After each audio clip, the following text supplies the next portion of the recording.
आत्मदेव ने रात दिन भगवान की सेवा पूजा करके और भागवत के दसम स्कंद का पाठ करके श्री कृष्णचंद्र को प्राप्त कर लिया। लेकिन धुंधुकारी का क्या हुआ, उनकी माता का क्या हुआ, गोकर्ण का क्या हुआ? आगे के अध्याय में हम इन सब बातों को जानते हैं। अतः पंचमो अध्याय, धुंधुकारी को प्रेत योनि की प्राप्ति और उससे उद्धार। पिता के वन चले जाने पर एक दिन धुंधुकारी ने अपनी माता को बहुत पीटा और कहा, बता धन कहाँ रखा है, नहीं तो अब भी तेरी जलती लकड़ी से खबर लूंगा। उसकी इस धमकी से डरकर और पुत्र के उपद्रवों से दुखी होकर वह रात्रि के समय कुएं में जा गिरी और इसी से उसकी मृत्यु हो गई। योगनिष्ठ गोकर्ण जी तीर्थ यात्रा के लिए निकल गए। इन्हें इन घटनाओं से कोई सुख या दुख नहीं होता था, क्योंकि उनका न कोई मित्र था न शत्रु। धुंधुकारी 5 वेश्याओं के साथ घर में रहने लगा। उनके लिए भोग सामग्री जुटाने की चिंता ने उसकी बुद्धि नष्ट कर दी और वह नाना प्रकार के अत्यंत क्रूर कर्म करने लगा। एक दिन उन कुलटाओं ने उससे बहुत से गहने मांगे। वह तो काम से अंधा हो रहा था। मौत की उसे कभी याद नहीं आती थी। बस उन्हें जुटाने के लिए वह घर से निकल पड़ा। वह जहाँ तहाँ से बहुत सा धन चुरा कर घर लौट आया तथा उन्हें कुछ सुंदर वस्त्र और आभूषण लाकर दिए। चोरी का बहुत माल देखकर रात्रि के समय स्त्रियों ने विचार किया कि यह नित्य ही चोरी करता है, इसलिए इसे किसी दिन अवश्य राजा पकड़ लेगा। राजा यह सारा धन छीनकर इसे निश्चय ही प्राण दंड देगा। जब एक दिन इसे मरना ही है, तब हम ही धन की रक्षा के लिए गुप्त रूप से इसको क्यों न मार डालें। इसे मारकर हम इसका माल मत्ता लेकर जहाँ कहीं चली जाएगी। ऐसा निश्चय कर उन्होंने सोए हुए धुंधुकारी को रस्सियों से कस दिया और उसके गले में फांसी लगाकर उसे मारने का प्रयत्न किया। इससे जब वह जल्दी न मरा तो उन्हें बड़ी चिंता हुई। तब उन्होंने उसके मुख पर बहुत से दहकते अंगारे डाले। इससे वह अग्नि की लपटों से बहुत छटपटाकर मर गया। उन्होंने उसके शरीर को एक गड्ढे में डालकर गाड़ दिया। सच है, स्त्रियां प्रायः बड़ी दुस्साहसी होती है। उनके इस कृत्य का किसी को भी पता न चला। लोगों के पूछने पर कह देती थी कि हमारे प्रियतम पैसे के लोभ से अब की बार कहीं दूर चले गए हैं, इसी वर्ष के अंदर लौट आएंगे। बुद्धिमान पुरुष को दुष्टा स्त्रियों का कभी विश्वास न करना चाहिए। जो मूर्ख इनका विश्वास करता है उसे दुखी होना पड़ता है। इनकी वाणी तो अमृत के समान कामियों के हृदय में रस का संचार करती है, किंतु हृदय छुरे की धार के समान तीक्ष्ण होता है। भला इन स्त्रियों का कौन प्यारा है? वे कुलटाए धुंधुकारी की सारी संपत्ति समेटकर वहां से चंपत हो गई। उनके ऐसे न जाने कितने पति थे और धुंधुकारी अपने कुकर्मों के कारण भयंकर प्रेत हुआ। वह बवंडर के रूप में सर्वदा 10 दिशाओं में भटकता रहता था तथा शीत घाम से संतप्त और भूख प्यास से व्याकुल होने के कारण हाँ देव चिल्लाता रहता था, परंतु उसे कहीं भी कोई आश्रय न मिला। कुछ काल बीतने पर गोकर्ण ने भी लोगों के मुख से धुंधुकारी की मृत्यु का समाचार सुना। तब उसे अनाथ समझकर उन्होंने उसका गया जी में श्राद्ध किया और भी जहाँ जहाँ वे जाते थे उसका श्राद्ध अवश्य करते थे। इस प्रकार घूमते घूमते गोकर्ण जी अपने नगर में आए और रात्रि के समय दूसरों की दृष्टि से बचकर सीधे अपने घर के आंगन में सोने के लिए पहुंचे। वहां अपने भाई को सोया देख आधी रात के समय धुंधुकारी ने अपना बड़ा विकट रूप दिखाया। वह कभी भेड़ा, कभी हाथी, कभी भैंसा, कभी इंद्र और कभी अग्नि का रूप धारण करता। अंत में वह मनुष्य के आकार में प्रकट हुआ। ये विपरीत अवस्थाएं देखकर गोकर्ण ने निश्चय किया कि यह कोई दुर्गति को प्राप्त हुआ जीव है। तब उन्होंने उससे धैर्यपूर्वक पूछा। गोकर्ण ने कहा, तू कौन है? रात्रि के समय ऐसे भयानक रूप क्यों दिखा रहा है? तेरी यह दशा कैसे हुई? हमें बता तो सही, तू प्रेत है, पिशाच है अथवा कोई राक्षस है? गोकर्ण के इस प्रकार पूछने पर वह बार बार जोर जोर से रोने लगा। उसमें बोलने की शक्ति नहीं थी, इसलिए उसने केवल संकेत मात्र किया। तब गोकर्ण ने अंजलि में जल लेकर उसे अभिमंत्रित करके उस पर छिड़का। इससे उसके पापों का कुछ शमन हुआ और वह इस प्रकार कहने लगा। प्रेत बोला, मैं तुम्हारा भाई हूँ, मेरा नाम है धुंधुकारी। मैंने अपने ही दोष से अपना ब्राह्मणत्व नष्ट कर दिया। मेरे कुकर्मों की गिनती नहीं की जा सकती। मैं तो महान अज्ञान में चक्कर काट रहा था, इसी से मैंने लोगों की बड़ी हिंसा की। अंत में उल्टा स्त्रियों ने मुझे तड़पा तड़पा कर मार डाला। इसी से अब प्रेत योनि में पड़कर यह दुर्दशा भोग रहा हूँ। अब देववश कर्म फल का उदय होने से मैं केवल वायु भक्षण करके जी रहा हूँ। भाई, तुम दया के समुद्र हो, अब किसी प्रकार जल्दी ही मुझे इस योनि से छुड़ाओ। गोकर्ण ने धुंधुकारी की सारी बातें सुनी और तब उससे बोले। गोकर्ण ने कहा, भाई, मुझे इस बात का बड़ा आश्चर्य है। मैंने तुम्हारे लिए विधि पूर्वक गया जी में पिंडदान किया, फिर भी तुम प्रेत योनि से मुक्त कैसे नहीं हुए? यदि गया श्राद्ध से भी तुम्हारी मुक्ति नहीं हुई, तब इसका और कोई उपाय ही नहीं है। अच्छा, तुम सब बात खोल कर कहो, मुझे अब क्या करना चाहिए? प्रेत ने कहा, मेरी मुक्ति सैकड़ों गया श्राद्ध करने से भी नहीं हो सकती। अब तो तुम इसका कोई और उपाय सोचो। प्रेत की यह बात सुनकर गोकर्ण को बड़ा आश्चर्य हुआ। वे कहने लगे, यदि सैकड़ों गया श्राद्धों से भी तुम्हारी मुक्ति नहीं हो सकती, तब तो तुम्हारी मुक्ति असंभव ही है। अच्छा, अभी तो तुम निर्भय होकर अपने स्थान पर रहो। मैं विचार करके तुम्हारी मुक्ति के लिए कोई दूसरा उपाय करूंगा। गोकर्ण की आज्ञा पाकर धुंधुकारी वहां से अपने स्थान पर चला आया। इधर गोकर्ण ने रात भर विचार किया, तब भी उन्हें कोई उपाय नहीं सूझा।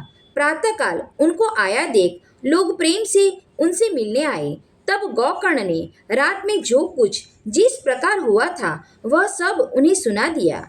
उनमें जो लोग विद्वान, योगनिष्ठ, ज्ञानी और वेदज्ञ थे, उन्होंने भी अनेकों शास्त्रों को उलट पलट कर देखा, तो भी उसकी मुक्ति का कोई उपाय न मिला।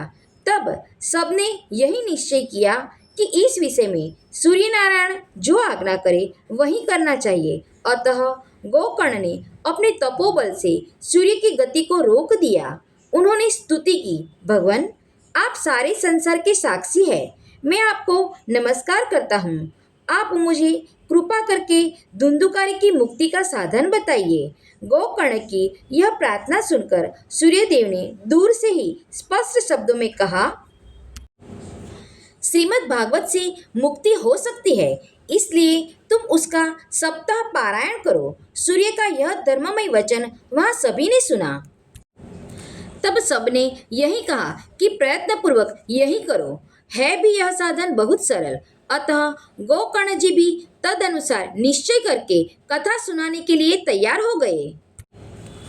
देश और गांवों से अनेकों लोग कथा सुनने के लिए आए। बहुत से लंगड़े, लूले, अंधे, बूढ़े और मंदबुद्धि पुरुष भी अपने पापों की निवृत्ति के उद्देश्य से वहां आ पहुंचे। इस प्रकार वहां इतनी भीड़ हो गई कि उसे देखकर देवताओं को भी आश्चर्य होता था। जब गोकर्ण जी व्यास गद्दी पर बैठकर कथा कहने लगे, तब वह प्रेत भी वहां आ पहुंचा और इधर उधर बैठने के लिए स्थान ढूंढने लगा। इतने में ही उसकी दृष्टि एक सीधे रखे हुए 7 गांठ के बांस पर पड़ी। उसी के नीचे के छिद्र में घुसकर वह कथा सुनने के लिए बैठ गया। वायुरूप होने के कारण वह बाहर कहीं बैठ नहीं सकता था, इसलिए बांस में घुस गया। गोकर्ण जी ने एक वैष्णव ब्राह्मण को मुख्य श्रोता बनाया और प्रथम स्कंद से ही स्पष्ट स्वर में कथा सुनानी आरंभ कर दी। सायंकाल में जब कथा को विश्राम दिया गया, तब एक बड़ी विचित्र बात हुई। वहां सभासदों के देखते देखते उस बांस की एक गांठ तड़ तड़ शब्द करती फट गई। इसी प्रकार दूसरे दिन सायंकाल में दूसरी गांठ फटी और तीसरे दिन उसी समय तीसरी। इस प्रकार 7 दिनों में 7 गांठों को फोड़कर धुंधुकारी 12 स्कंदों के सुनने से पवित्र होकर प्रेत योनि से मुक्त हो गया और दिव्य रूप धारण करके सबके सामने प्रकट हुआ। उसका मेघ के समान श्याम शरीर पीतांबर और तुलसी की मालाओं से सुशोभित था तथा सिर पर मनोहर मुकुट और कानों में कमनीय कुंडल झिलमिला रहे थे। उसने तुरंत अपने भाई गोकर्ण को प्रणाम करके कहा, भाई, तुमने कृपा करके मुझे प्रेत योनि की यातनाओं से मुक्त कर दिया। यह प्रेत पीड़ा का नाश करने वाली श्रीमद् भगवत की कथा धन्य है तथा श्री कृष्ण चंद्र के धाम की प्राप्ति करने वाला इसका सप्ताह पारायण भी धन्य है। जब सप्ताह श्रवण का योग लगता है तब सब पाप थर्रा उठते हैं कि अब यह भागवत की कथा जल्द ही हमारा अंत कर देगी।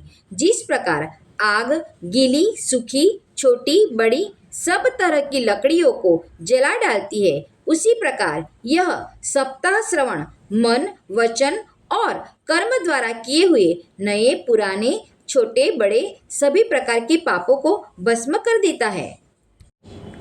विद्वानों ने देवताओं की सभा में कहा है कि जो लोग इस भारतवर्ष में श्रीमद् भागवत की कथा नहीं सुनते उनका जन्म वृथा ही है। भला मोहपूर्वक लालन पालन करके यदि इस अनित्य शरीर को हृष्ट पुष्ट और बलवान भी बना लिया तो भी श्रीमद् भागवत की कथा सुने बिना इससे क्या लाभ हुआ। अस्थियां ही इस शरीर के आधार स्तंभ है। नस नाड़ी रूप रस्सियों से यह बंधा हुआ है। ऊपर से इस पर मांस और रक्त थोप कर इसे चर्म से मढ़ दिया गया है। इसके प्रत्येक अंग में दुर्गंध आती है क्योंकि है तो यह मलमूत्र का भांड ही। वृद्धावस्था और शोक के कारण यह परिणाम में दुखमय ही है। रोगों का तो घर ही ठहरा। यह निरंतर किसी न किसी कामना से पीड़ित रहता है, कभी इसकी तृप्ति नहीं होती। इसे धारण किए रहना भी एक भार ही है। इसके रोम रोम में दोष भरे हुए हैं और नष्ट होने में इसे एक क्षण भी नहीं लगता। अंत में यदि इसे गाड़ दिया जाता है तो इसके कीड़े बन जाते हैं। कोई पशु खा जाता है तो यह विष्ठा हो जाता है और अग्नि में जला दिया जाता है तो भस्म की ढेरी हो जाता है। ये 3 ही गतियां बताई गई हैं। ऐसे अस्थिर शरीर से मनुष्य अविनाशी फल देने वाला काम क्यों नहीं बना लेता। जो अन्न प्रातःकाल पकाया जाता है वह सायंकाल तक बिगड़ जाता है, फिर उसी के रस से पुष्ट हुए शरीर की नित्यता कैसी। इस लोक में सप्ताह श्रवण करने से भगवान की शीघ्र ही प्राप्ति हो सकती है। अतः सब प्रकार के दोषों की निवृत्ति के लिए एकमात्र यही साधन है। जो लोग भागवत की कथा से वंचित है वे तो जल में बुदबुदे और जीवों में मच्छरों के समान केवल मरने के लिए ही पैदा होते हैं। भला जिसके प्रभाव से जड़ और सूखे हुए बांस की गांठें फट सकती है, उस भागवत कथा का श्रवण करने से चित्त की गांठों का खुल जाना कौन बड़ी बात है। सप्ताह श्रवण करने से मनुष्य के हृदय की गांठ खुल जाती है, उसके समस्त संशय छिन्न भिन्न हो जाते हैं और सारे कर्म क्षीण हो जाते हैं। यह भागवत कथा रूप तीर्थ संसार के कीचड़ को धोने में बड़ा ही पटु है। विद्वानों का कथन है कि जब यह हृदय में स्थित हो जाता है तब मनुष्य की मुक्ति निश्चित ही समझनी चाहिए। जिस समय धुंधुकारी ये सब बातें कह रहा था उस समय वैकुंठवासी पार्षदों के सहित एक विमान उतरा। उससे सब और मंडलाकार प्रकाश फैल गया। सब लोगों के सामने ही धुंधुकारी उस विमान पर चढ़ गया। तब उस विमान पर आए हुए पार्षदों को देखकर उनसे गौकर्ण ने यह बात कही। गौकर्ण ने पूछा, भगवान के प्रिय पार्षदों, यहाँ हमारे अनेकों शुद्ध हृदय श्रोतागण है, उन सब के लिए आप लोग एक साथ बहुत से विमान क्यों नहीं लाए। हम देखते हैं कि यहाँ सभी ने समान रूप से कथा सुनी है, फिर फल में इस प्रकार का भेद क्यों हुआ, यह बताइए। भगवान के सेवकों ने कहा, हे मानद, इस फल भेद का कारण इनके श्रवण का भेद ही है। यह ठीक है कि श्रवण तो सबने समान रूप से ही किया है, किंतु इसके जैसा मनन नहीं किया। इसी से एक साथ भजन करने पर भी उसके फल में भेद रहा। इस प्रेत ने 7 दिनों तक निराहार रहकर श्रवण किया था तथा सुने हुए विषय का स्थिर चित्त से यह खूब मनन निधिध्यासन भी करता रहता था। जो ज्ञान दृढ़ नहीं होता वह व्यर्थ हो जाता है। इसी प्रकार ध्यान न देने से श्रवण का, संदेह से मंत्र का और चित्त के इधर उधर भटकते रहने से जप का भी कोई फल नहीं होता।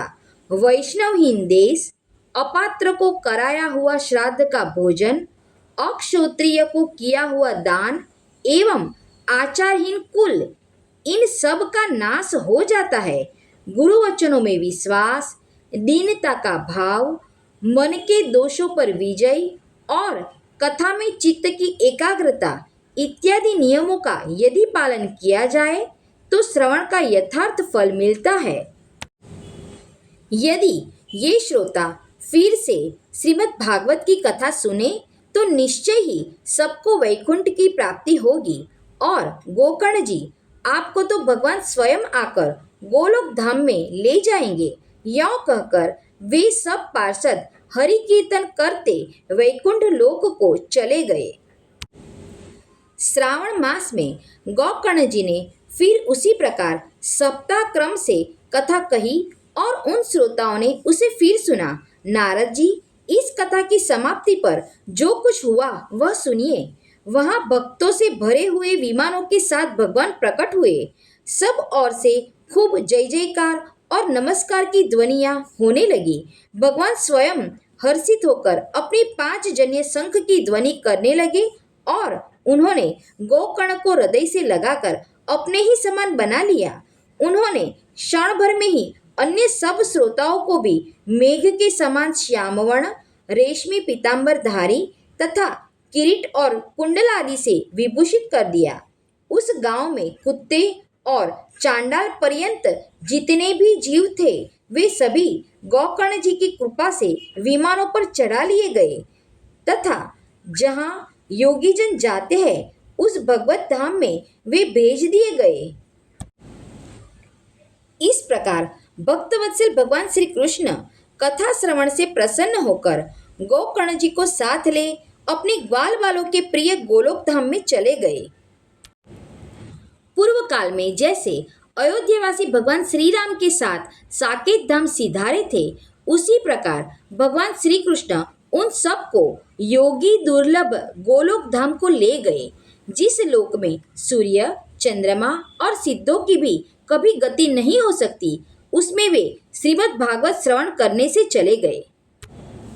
नारद जी, सप्ताह यज्ञ के द्वारा कथा श्रवण करने से जैसा उज्जवल फल संचित होता है उसके विषय में हम आपसे क्या कहें। अजी, जिन्होंने अपने कर्णपुट से गोकर्ण जी की कथा के एक अक्षर का भी पान किया था वे फिर माता के गर्भ में नहीं आए।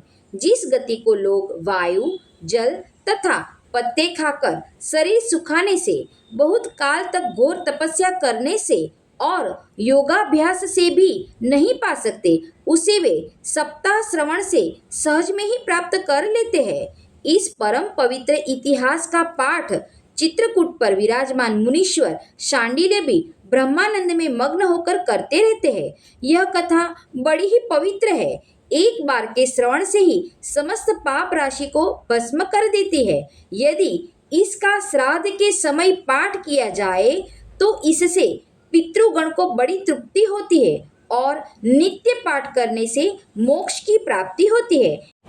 इति श्री पद्म पुराणे उत्तरखंडे श्रीमद्भागवत महात्म्ये गोकर्ण मोक्ष वर्णनम नाम 5मो अध्यायः।